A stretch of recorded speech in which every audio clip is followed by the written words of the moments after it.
Hey, y'all, and welcome to a new episode of Readings That Heal with me, Marissa of Marisa-Moments, where we're talking trigger, awaken, and connect. So this is about divine accountability, real life stories, healing translations, channeled messages, you name it, we have it here. However, this does come with a warning because this podcast is not for the sensitive souls. Sensitive to a point, but if you aren't ready to be triggered, if you aren't ready to put in the work, if you aren't ready to be healed, or you don't feel like you need to be healed, then maybe this isn't the place for you. And that's completely fine. So I will give you a minute to exit. Okay, so now that that's out of the way, welcome. Everyone's welcome, so let's make that clear. Even if you aren't ready to be triggered or any of those types of things, everyone is welcome. If you just want to listen, hey, maybe something will resonate. But anyway, without further ado, let's just get straight into it because spirit, God, Gaia, ancestors, angels, and saints, and yes, I do use all of those terms because it's semantics. If whomever you believe in, that is your truth, walk in it. Believe it, right? However, what Spirit wants me to share with you right now is when I fell in love with my demons. Yes, I said it. I fell in love with my demons. Now, hear me out, right? Because it may or may not be what you think it is. So I can recall when I was younger, I was joyous, carefree, all of those things. Now, of course, looking back, Captain Hindsight to the rescue, as always, I can understand and see where in spaces and places as a child where I was completely stressed out, right? Not to negate any of the fun times, any of the happiness, any of those types of things, but it was a balance. And because I was a hypersensitive child when it comes to the universe and spirits and angels and all of those things and divine downloads, but didn't know it, it made me sensitive like the tip of a pin. Yes, I said it. We're being honest here. We're being real here. We're all adults, right? Let's be mature about it. But anyway, so after a while, I felt like the world was against me. So I started to develop this armor and I just go towards everything like a bull in a china shop, right? Because I would ram my way through everything and people would look at me like, oh my God, I didn't know you had it in you. And I'm like, haha, you haven't seen the half, right? And every time I would say that, haha, you haven't seen the half, right? I would eat at my demons. I would allow them to eat at me. We would feast on each other. And it was such a divine meal, right? Because we're being honest here. We're being honest with each other. That's the only way to heal is to dive deep and to have that accountability and to really, truly reflect on ourselves. So that way we know what place and space that we are comfortable with versus where do we feel we need to put a little bit of more of effort in or highlight, right? But anyway, so I would have this huge chip on my shoulder into adulthood, really. So background on me. When I exited what I would deem to be my childhood and entered reality, right? That was a very severe breaking point. Now, to be, again, completely clear, my exit from childhood was much later than most. I would say I was about 23 or 24, if I'm being completely honest, right?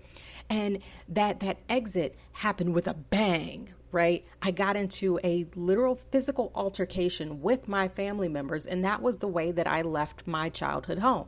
Right? Now, again, I'm not highlighting these things to put blame or shame on either parties because we all have to own our own ish, right? That's a part of our healing. That's part of our journey. But anyway, after that happened, it changed me. How could it not? It changed me. I didn't really know exactly how much, but, again, Captain Hindsight to the rescue. I had the biggest chip on my shoulder, not to mention it reinforced the fact of fear of abandonment, right? Because if people that love you could do that, then what do you think somebody else on the street would do to you, right? So I always look at everybody out the corner of my eye and never trust anyone. And, all of those things. It's like the measure 15 times and cut once instead of measure twice, right? Because I don't know. Did you measure it correctly? Can I trust you? Are you just saying something that's going to set me up for failure? What's going on, right? That's how my mind works. And I would say past tense worked, but I know better and I'm being honest with myself in this moment. I still have work to do. I'm healing while I heal, right? But anyway, so this chip on my shoulder that I've carried with me, to the point where I got a slipped disc or herniated disc or however you want to phrase it, man, I mean, that chip is really causing some wear and tear on my body. But the reason I mention that is because after a while, I just got so accustomed to that chip being there that I didn't even realize that I was slowly but surely becoming Quasimodo. Now, that's no shade to anybody who has any physical feature or anything of the sort that relates to that character. I'm just giving illustrations, people. Again, if you're that sensitive, this might not be the podcast for you. But the point that I am making, and I am getting to it, I promise, is that sometimes when we go through in life, we develop these chips on our shoulder. We develop these survival tactics. We develop these things, these fears. And then we start dancing with our demons that tell us to do different things and to react certain ways so that way we can protect ourselves. And then we get comfortable with it. And it's almost like it develops like a sly smile develops across your face of to seeing just how much you can get over or how much you can push or how much you can fight, right? That rage begins to fuel you. That resentment begins to fuel you. It gives you life. It gives you energy. But then here's where I have to pause, right? Because what kind of life and what kind of energy does it actually give? Because what Spirit is bringing to my heart right now is that it's destructive energy. Yes, it served to protect you in certain moments. And maybe those demons, well, not maybe, but those demons do have a purpose, right? They're a part of you. So we have to embrace that, but we don't have to give into it. It's kind of like intrusive thoughts, right? We all have them. When you see somebody on a bike going down your path or something and you get the idea that you want to knock them off the bike, just see what happens. Again, we're not doing these things, people, right? That's the whole point. We all have these demons in us. We all have these thoughts, but it's about not giving into them. It's about discovering why we feel this way. Maybe I wanted to push the person off the bike because I'm having a bad day and I just don't know how to face it.